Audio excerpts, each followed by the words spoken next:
Hello student, this is your physics class and I am your physics teacher Karan Verma. आज का जो हमारा topic है मोमेंटम। लास्ट लेक्चर में हमने किया था, इंट्रोडक्शन किया था न्यूटन्स लॉ के ऊपर। न्यूटन्स लॉ ऑफ मोशन, तीनों लॉ हमने डिस्कस किए थे लास्ट लेक्चर में। जिसने वीडियो नहीं देखी है तो वो लिंक में जाके वीडियो देख सकता है। ठीक है, अब आज जो हमारा टॉपिक है मोमेंटम। ठीक है, मोमेंटम बेसिकली होता क्या है? कोई भी ऑब्जेक्ट जिसके पास मास है, अगर वो मूव कर रहा है तो वो मोमेंटम को कंटेन कर रहा है, मतलब मोमेंटम पोजेस कर रहा है। जैसे कि न्यूटन ने बोला था, all moving moving object have but Newton called a quantity of motion. ठीक है, न्यूटन ने जो नाम दिया था वो दिया था क्वांटिटी ऑफ मोशन। जो आज कल हम जो बोलते हैं उसको क्या बोलते हैं? मोमेंटम। ठीक है, कोई भी ऑब्जेक्ट है, उसके पास अगर मास है और वो मूव कर रहा है तो वो उसके पास मोमेंटम होगा ही होगा। ठीक है, momentum is the characteristic of moving object. Momentum क्या करता है? हमें कैरेक्टरिस्टिक बताता है मूविंग ऑब्जेक्ट का। और ये किससे रिलेट करता है? मास और वेलोसिटी से। ठीक है, अब जैसे कि momentum of A moving object, जैसे कि इसमें दिया हुआ है, आप देख रहे हैं स्क्रीन पर। The momentum of A moving object can be determined by multiplying the object mass and velocity. Momentum कैसे निकाल सकते हैं हम? जब हम मास और वेलोसिटी को आपस में मल्टीप्लाई करें। तो इसको हम डिनोट करते हैं, नॉर्मल पी से डिनोट कर देते हैं इसको। मोमेंटम क्या होता है? मास इनटू में वेलोसिटी। ठीक है, since mass is measured in kilogram, velocity is measure in, mass की यूनिट क्या है? किलोग्राम। वेलोसिटी की यूनिट क्या है? Metre per second. तो मोमेंटम की यूनिट क्या बनेगी अपने पास? KG metre per second. ठीक है, जैसे कि आपको गिवन है, ये मोमेंटम की यूनिट है। Like acceleration, velocity, force, momentum भी क्या है? एक वेक्टर क्वांटिटी है। इसके पास magnitude as well as direction भी होते हैं। और डायरेक्शन इसकी कौन सी होगी? वही सेम डायरेक्शन होगी जो, जिस डायरेक्शन, जो वेलोसिटी की डायरेक्शन होगी वही मोमेंटम की डायरेक्शन होगी। ठीक है, द मोमेंटम, इसमें लिखा हुआ है the more momentum a moving object has, the harder it harder it is to stop. अगर किसी भी ऑब्जेक्ट के पास जितना ज्यादा मोमेंटम होगा, उसे रोकना उतना ही मुश्किल होगा। एक जैसे एक बॉल है, ठीक है, एक बॉल, अगर कोई, जैसे मैंने बताया, अगर एक बॉल 20 मीटर पर सेकंड की स्पीड से आ रही है तो आप उसको रोक सकते हैं, क्योंकि उसके पास मास कम है। मास कम की वजह से मोमेंटम उसका इतना नहीं होगा। ठीक है, अगर कोई गाड़ी होती, वो 20 मीटर पर सेकंड की स्पीड से आ रही होती, तो उसको आप नहीं रोक पाते। क्यों? क्योंकि उसके पास मोमेंटम ज्यादा होता, क्योंकि मास ज्यादा है तो इसलिए उसका मोमेंटम भी ज्यादा होता। इसमें लिखा हुआ है जैसे, the car has more momentum because it has a greater mass. देखो, मोमेंटम इंक्रीज किस वजह से होता है? किस पे डिपेंड करता है? मास और वेलोसिटी पे डिपेंड करता है। मोमेंटम वेक्टर क्वांटिटी है, इसलिए मैं एरो इसके ऊपर बना सकता हूँ। ठीक है, मोमेंटम किस पे डिपेंड करता है? मास पे और वेलोसिटी पे। ठीक है, अगर वेलोसिटी इंक्रीज कर देंगे तब भी मोमेंटम बढ़ेगा, अगर मास इंक्रीज कर देंगे तब भी मोमेंटम इंक्रीज होगा। ठीक है, अगला देखिएगा, क्या है ये? The velocity of an object also effect the momentum. जैसा कि मैंने अभी बोला है आपको, चाहे मास इंक्रीज हो चाहे वेलोसिटी इंक्रीज हो, मोमेंटम इंक्रीज होगा ही होगा। For example, an arrow shoot from a bow has a larger momentum because, bow का देखिए मास ज्यादा नहीं होता, बट उसके पास वेलोसिटी इतनी होती है कि वो, उसका जो इम्पैक्ट होता है वो काफी ज्यादा होता है। ठीक है, क्योंकि उसमें मोमेंटम इंक्रीज हो जाता है। ठीक है, जैसे इसमें पिक्चर आपको दिख रही होगी, एक डॉग ये है, इसका मास ज्यादा है, एक डॉग ये है, इसका मास इसके कंपैरेटिवली कम है। देखो, द मोमेंटम डिपेंड किस पे करता है? Object momentum depend on velocity and mass. ठीक है, if both dog have the same velocity, which one has the greater momentum? अपने को पता है, अगर दोनों की वेलोसिटी सेम है, मोमेंटम किन चीजों पे डिपेंड करता है? मास इनटू वेलोसिटी पे। अब वेलोसिटी दोनों की सेम है तो डिपेंड किस पे करेगा? मास पे। अब जिसका मास ज्यादा होगा उसका मोमेंटम भी ज्यादा होगा। तो किस वाले? इसका मोमेंटम ज्यादा होगा क्योंकि इसका मास ज्यादा है। ठीक है, अब देखिए सैंपल प्रॉब्लम देखिए मोमेंटम की। इसमें देखिए, which has more momentum, a 3 kg hammer swing at 1.5 metre. एक एक हैमर है, उसको हम 1.5 मीटर पर सेकंड की स्पीड से मारते हैं उसका मोमेंटम हमने नोट करना, और एक 4 kg का उससे भारी हैमर है और उसको हम 0.9 मीटर पर सेकंड की स्पीड से मूव करते हैं, तो किसका मोमेंटम, कौन ज्यादा नुकसान पहुंचाएगा? तो वो जिसका मोमेंटम ज्यादा होगा वो ज्यादा नुकसान पहुंचाएगा। ठीक है, इसको सोल्व करते हैं। मास क्या है, छोटे वाले हैमर का मास क्या है 3 kg, वेलोसिटी इसकी क्या है 1.5 मीटर पर सेकंड, तो इसका मोमेंटम कितना हो गया हैमर का 4.5 kg मीटर पर सेकंड। ठीक है, बड़े वाले हैमर का क्या मास है 4 kg, इसकी वेलोसिटी कितनी है 0.9 मीटर पर सेकंड, तो इसका मोमेंटम कितना बनेगा 3.6 kg मीटर पर सेकंड। तो देखिए बड़े वाला हैमर जो है वो कम नुकसान पहुंचाएगा एज कंपेयर टू छोटे वाला। क्यों? क्योंकि छोटे वाले हैमर का मोमेंटम ज्यादा था, तो उसका इम्पैक्ट जो होगा वो ज्यादा होगा। ठीक है, इसमें देखिए in everyday language conversation means saving resource. अपना क्या टॉपिक क्या है, conservation of momentum. Conservation of momentum जो हम नॉर्मल क्या समझते हैं कंजर्वेशन से डेली लाइफ के अंदर क्या है कि कंजर्व करना क्या चीज होता है कि किसी रिसोर्स को सेव करना। ठीक है, बट फिजिक्स के अंदर कंजर्वेशन का मतलब क्या होता है कि आपके जो फिजिकल साइंस में, जैसे कि इसमें बताया हुआ है, फिजिकल साइंस में कंजर्वेशन क्या रेफर करता है कंडीशन पे, पहले क्या कंडीशन थी ऑब्जेक्ट की और बाद में क्या कंडीशन है। मतलब मोमेंटम पहले और मोमेंटम बाद में, अगर दोनों सेम होगा तो हम बोल सकते हैं कि मोमेंटम कंजर्व है, मतलब क्वांटिटी चेंज नहीं हुई। ठीक है, जो मोमेंटम है वो भी कंजर्व्ड होता है, अपने उसका जो नेचर है कंजर्वेटिव नेचर है। ठीक है, वो उसी के ऊपर हमारा ये लॉ बना है कंजर्वेशन ऑफ मोमेंटम। इसमें देखिए in physical science conservation refer to the condition before and after some event. आगे चलते हैं, an amount that is conserve is the same amount after an event.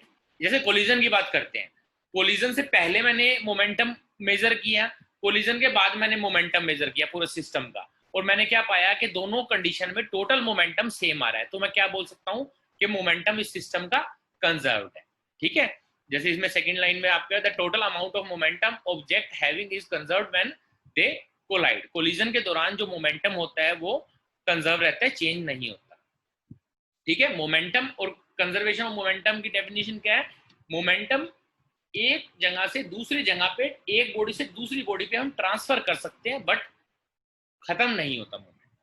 ठीक है, मान लो मेरे पास मोमेंटम है 4 kg मीटर पर सेकंड का, अगर मैं किसी से कोलाइड हुआ तो मैं अपना मोमेंटम ट्रांसफर कर सकता हूं, और इसका मतलब ये नहीं है कि अगर 2 बॉडी सिस्टम है, इस सिस्टम के अंदर जो टोटल मोमेंटम है वो उतना ही रहना है। अगर मान लो मेरे पास 4 kg मीटर पर सेकंड का मोमेंटम था, जिससे मैं टकरा रहा हूं उसके पास मोमेंटम था ही नहीं, मान लो रेस्ट पे थी बॉडी, मैं उससे टकराया, मैं रुक गया और वो मूव करने लग गया, 4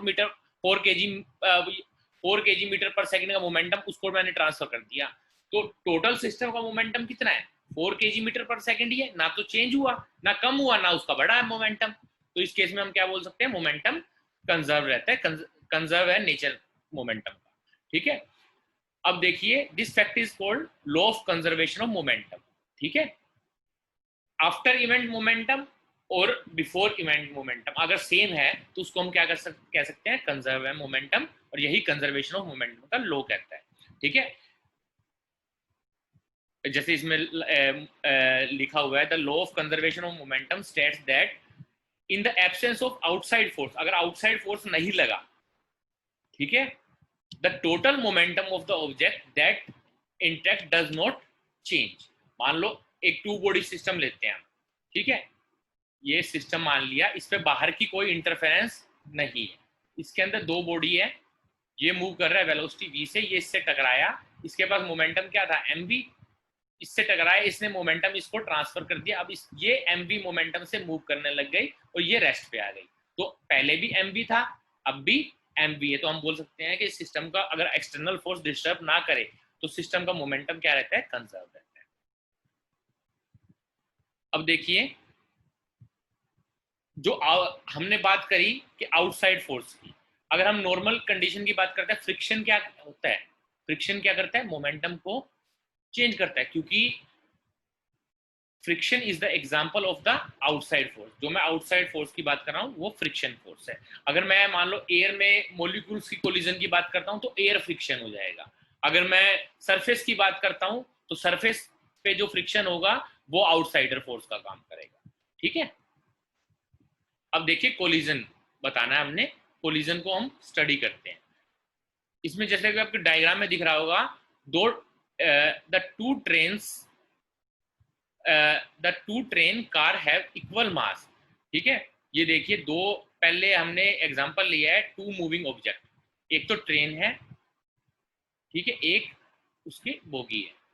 ठीक है, ये कोलिजन से पहले की बात कर रहा हूँ। ये देखिए इसका मास था, इसकी वेलोसिटी थी 5 मीटर पर सेकेंड। ठीक है, इसका मास था 2 kg, तो इसका मोमेंटम कितना होगा, 2 × 4 8 kg मीटर पर सेकेंड। ठीक है, और ये दोनों, ये जो इसकी वेलोसिटी ये इस डायरेक्शन मूव कर रहा है, ये भी इस डायरेक्शन में मूव कर रहा है। ठीक है, और इसका भी मास, या ये कितनी स्पीड से मूव कर रहा है, 2 मीटर पर सेकेंड की स्पीड से मूव कर रहा है, और इसका मास कितना है, 4 kg है। तो ये देखिए इसका मोमेंटम कितना है, 2 × 2 4 kg मीटर पर सेकेंड। तो टोटल सिस्टम का मोमेंटम कितना हो गया, 12 kg मीटर पर सेकेंड। मतलब कोलिजन से पहले की बात कर रहा हूं मैं, कोलिजन से पहले मोमेंटम कितना है, 12 kg मीटर पर सेकेंड। अब मान लो इनके बीच में टक्कर, क्योंकि ये देखिए 2 मीटर पर सेकेंड की स्पीड से चल रहा है, ये 4 मीटर पर सेकेंड की स्पीड से चल रहा है, तो ये कोलाइड तो होंगे ही होंगे। दोनों आपस में कोलिजन हुई, कोलिजन के बाद जो ये पीछे वाली कार है, मतलब जो जिसको हम ट्रेन ले रहे हैं, ये क्या करने लगे, ये इसकी स्पीड रिड्यूस हो गई 4 मीटर पर सेकंड से 2 मीटर पर सेकंड पे मूव करने लग गया। और जो आगे वाला ऑब्जेक्ट था, ये पहले 2 मीटर पर सेकंड की स्पीड से मूव कर रहा था, अब ये 4 मीटर पर सेकंड की स्पीड से मूव करने लग गया। अब मोमेंटम कैलकुलेट करते हैं, इसका मोमेंटम कितना हो गया, 2 × 2 4 kg मीटर पर सेकंड। इसका मोमेंटम कितना हो गया, अब इसकी स्पीड क्या होगी, 4 मीटर पर सेकंड, तो इसका मोमेंटम क्या होगा, 8 kg metre per second. Total momentum अभी भी कितना है, 12 kg मीटर पर सेकंड। तो मतलब क्या है, मोमेंटम कंजर्व है सिस्टम का। पहले भी पूरे सिस्टम का मोमेंटम कितना था, 12 kg मीटर पर सेकंड। अब भी टोटल मोमेंटम कितना है सिस्टम का, 12 kg मीटर पर सेकंड। ठीक है, सिर्फ क्या हुआ, इंटर ट्रांसफर हुआ। पहले इसका momentum 8 kg metre per second था, इसका 4 था। अब क्या हुआ, इसका 4 kg मीटर पर सेकंड हो गया और इसका 8 kg मीटर पर सेकंड। तो सिर्फ मोमेंटम ट्रांसफर हुआ है, टोटल मोमेंटम अभी भी 12 kg मीटर पर सेकंड। ठीक है, अब और देख लीजिए, इस केस में इन्होंने क्या किया है, the blue car shown slow down to 2 metre per second, वही जो मैंने पीछे, और green car speeds up 4 metre per second. But momentum क्या रहा है इसका, कंजर्व, क्योंकि हम कैलकुलेट कर चुके, पहले भी 12 kg metre per second momentum था, अब भी 12 kg metre per second momentum. ठीक है, अब ये देखिए इस केस के अंदर, ये केस कौन सा है, जब एक ऑब्जेक्ट रेस्ट में और दूसरा ऑब्जेक्ट क्या है, मूव कर रहा है। ये देखिए फर्स्ट जो कार है ये क्या है, रेस्ट पे है, तो इसका मोमेंटम क्या होगा, 0। और ये 4 मीटर पर सेकंड की स्पीड से मूव करे, 2 kg मास है इसका, तो इसका मोमेंटम कितना है, 8 kg मीटर पर सेकंड। ठीक है, इनके बीच में कोलिजन हुआ, कोलिजन के बाद क्या हुआ, ये रेस्ट पे आ गया और ये मूव करने लग गया, किस स्पीड से, 4 मीटर पर सेकंड की स्पीड से सिर्फ। और टोटल मोमेंटम अभी भी क्या है सिस्टम का, इसका मोमेंटम 0 हो गया, अब इसका मोमेंटम क्या हो गया, 8 kg मीटर पर सेकंड।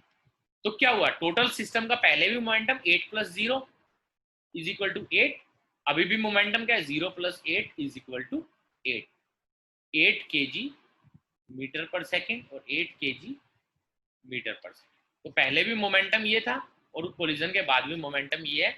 तो इसमें क्या लिखा हुआ है, all of the momentum has been transfer from the blue car to green car. सिर्फ मोमेंटम का ट्रांसफर हुआ है, मोमेंटम चेंज नहीं हुआ। ठीक है, इस केस में क्या है, अगला कोलिजन किस टाइप का हो सकता है, एक रेस्ट पे हो, एक मूव, जो अभी हमने पीछे देखा। उसके बाद कोलिजन के बाद पहले क्या है, बिफोर कोलिजन क्या है, ये 4 मीटर पर सेकंड की स्पीड से मूव कर रहा था, ये रेस्ट पे था, इसका मोमेंटम क्या है, 0 है, इसका मोमेंटम 8 है, ठीक है। कोलिजन के बाद क्या हुआ कि अब ये जो पहले रेस्ट पे थी ग्रीन कार, ये 2 मीटर पर सेकंड की स्पीड से मूव करने लग गई। मतलब क्या हुआ, कोलिजन हुई और जो पीछे वाला ऑब्जेक्ट था वो आगे वाले ऑब्जेक्ट को अपने साथ लेके चलने लगा, ठीक है। स्पीड कम हो गई, बट अब दोनों की स्पीड बराबर हो गई, साथ लेके चल रहे हैं, तो मतलब क्या है, दोनों की स्पीड, जो टोटल स्पीड थी वो इक्वल हिस्सों में डिवाइड हो गई। अब स्पीड क्या हो गई, इसकी भी 2 मीटर पर सेकंड हो गई, इसकी भी 2 मीटर पर सेकंड हो गई, बट मोमेंटम अभी भी क्या है, 4 + 4 8। इसमें भी मोमेंटम क्या था, 8, बाद में मोमेंटम क्या रहा, 8।